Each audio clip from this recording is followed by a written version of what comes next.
بسم اللہ الرحمن الرحیم۔ رمضان المبارک کے پر نور موقع کی مناسبت سے شیخ الوظائف کے قلم سے لکھی گئی شورۂ آفاق کتاب 30 روزے 30 عبادتیں پڑھنا ہرگز نہ بھولیں۔ یہ کتاب PDF کی شکل میں انٹرنیٹ پہ موجود ہے، جس کا لنک ڈسکرپشن میں دیا جا رہا ہے۔ خود بھی پڑھیں اور دوسروں کے ساتھ بھی لازمی شیئر کریں۔ اللہ پاک اس بابرکت مہینے کے طفیل ہماری تمام مشکلات آسان فرمائے، آمین۔ نام امیر المومنین حضرت عمر رضی اللہ تعالیٰ عنہ کے فوائد اور کمالات مسلسل عبقری رسالے میں شائع ہو رہے ہیں۔ اس میں پہلا مضمون گجرانوالہ سے ہے، آئیے اس کا مطالعہ کرتے ہیں۔ محترم حضرت حکیم صاحب، السلام علیکم۔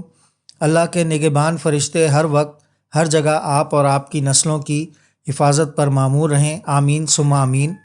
میرے شوہر کا کاروبار ختم ہو گیا تھا، گھر میں بے برکتی تھی، لڑائیاں جھگڑے عروج پر تھے، ہر وقت پریشانی اور مایوسی چھائی ہوئی تھی۔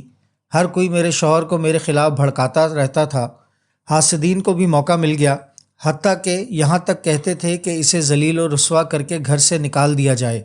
نوبت طلاق تک پہنچ گئی تھی۔ سسرال والے بھی ہر معاملے کا ذمہ دار مجھے ہی ٹھہراتے تھے اور میرے شوہر کو میرے خلاف کر چکے تھے۔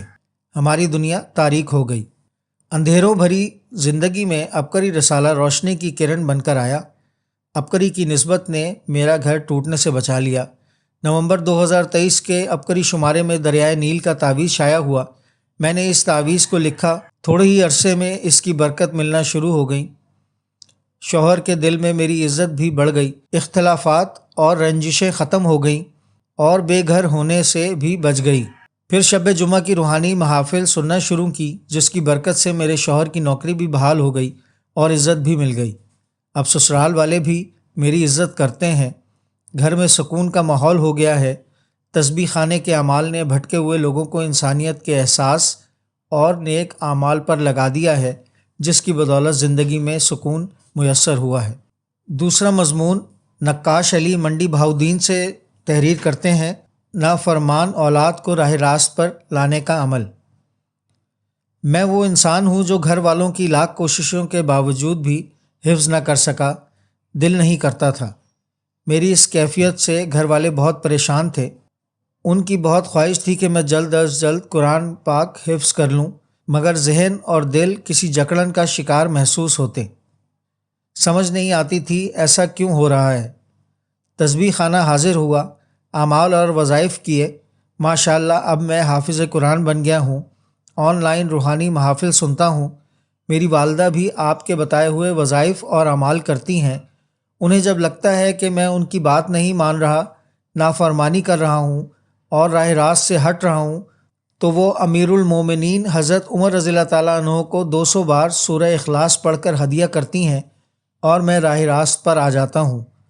اسی عمل کی برکت سے ماشاءاللہ میں نے 2 سال رمضان المبارک میں تراویح بھی پڑھائی ہے۔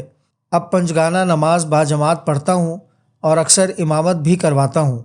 یہ سب حضرت عمر رضی اللہ تعالیٰ عنہ کو اعمال کا ہدیہ کرنے کی برکت ہے۔ ان کی دعاؤں اور اعمال کی برکت سے عمرہ بھی کر لیا ہے۔ اس ویڈیو کے لیے اتنا ہی۔ اگلی ویڈیو میں پھر آپ کی خدمت میں حاضر ہوں گے، تب تک کے لیے اللہ حافظ۔ کوشش کریں ہمیشہ عبقری کے آفیشیل یوٹیوب، فیس بک، ٹویٹر، انسٹاگرام اور what's app groups like, share اور سبسکرائب کریں۔ آپ کی سہولت کے لیے ان کے لنکس ڈسکرپشن میں بھی دیے جا رہے ہیں۔ اللہ ہمیں خیر پھیلانے کا ذریعہ بنائے اور ہماری کاوشیں قبول فرمائے، آمین۔ السلام علیکم ورحمۃ اللہ وبرکاتہ۔